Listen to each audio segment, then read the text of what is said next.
Well, Facebook is the latest social media site to take down a post by U.S. President Donald Trump.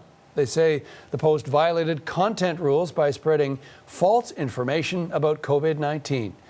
Twitter temporarily suspended Trump's campaign account because it shared the same clip. For more on all of this, let's bring in freelance reporter Nick Harper, and he's tracking the story for us from Washington. Nick, good to see you again. Let's talk about Trump's post and what made Facebook and Twitter react the way they did. Morning, John. Well, this was the same video that was posted to both Facebook and Team Trump's Twitter page that was also then retweeted by the president himself. It was a clip of a Fox News interview that he gave yesterday morning in which he was talking about COVID-19. And he specifically said, children are almost, and I would almost say definitely, almost immune to COVID-19. Well, Facebook called that harmful COVID misinformation, and Twitter said that it was in violation of the rules on COVID-19 misinformation, because quite simply it is factually inaccurate. Health experts around the world have maintained that children are not immune from the virus. They have said that they don't get it as badly, they don't get it as ill, as perhaps some older people, but they can still get the virus and they can still transmit it to other people. So Facebook removed that post and Twitter temporarily suspended the Team Trump account until that post was removed. But both of those accounts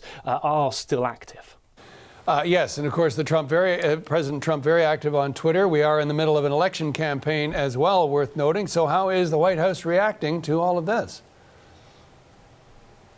Well, John, incredibly, President Trump himself has said nothing about this. He's continued to tweet, he's continued to post on Facebook, but he hasn't yet made reference to this. I'm sure it's a question that'll come up during the course of today, reporters hoping to get his direct response. But we have heard from a campaign spokeswoman, Courtney Parcella, has said that another day, another display of Silicon Valley's flagrant bias against this president, where the rules are only enforced in one direction. And she said that social media companies are not the arbiters of truth. But bear in mind that this is the biggest bit of policing carried out so far by both of these social media giants against the president.